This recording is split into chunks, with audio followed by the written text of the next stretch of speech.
The Sea of Foam, 2013, Queensland, Australia.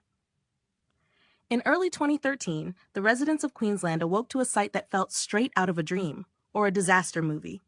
Cyclone Oswald had already battered the coastline with heavy rain and fierce winds, but what followed was something no one could have predicted. As the waves churned violently against the shore, they created a thick, frothy foam and then pushed it inland. Entire streets, sidewalks, and storefronts vanished beneath a rolling, billowing sea of white bubbles. Imagine stepping outside your front door and finding the world transformed.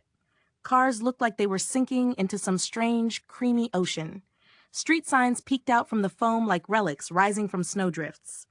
Children stared wide-eyed, unsure whether to fear it or run toward it. And adults? Well, they simply stood in disbelief, watching as the familiar landscape turned unrecognizable.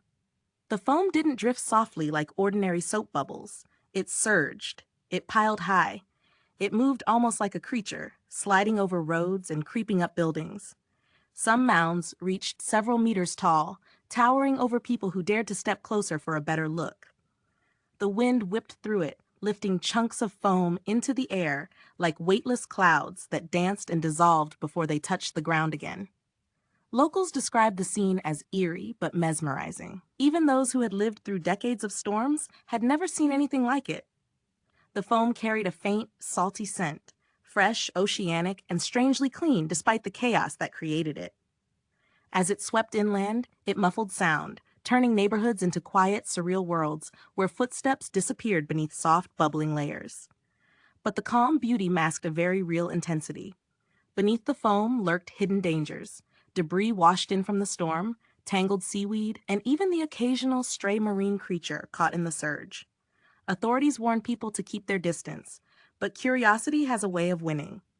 Countless videos from that day show brave or reckless locals wading into the foam, laughing as it swallowed them up to their shoulders, only to burst apart in swirling clouds. By midday, the phenomenon reached its peak. The foam blanketed entire stretches of Queensland's coast, transforming beaches and city blocks alike. And just as mysteriously as it arrived, it began to fade. The wind shifted, the tide pulled back, and the sea reclaimed its frothy creation. Within hours, the city emerged again, damp, littered with driftwood and leaves, but unmistakably itself. For those who witnessed it, the Sea of Foam was more than a storm story. It was a reminder of the ocean's wild imagination, its ability to surprise, enchant, and humble us all at once. If you enjoyed this story, don't forget to like, share, and subscribe to help the channel grow.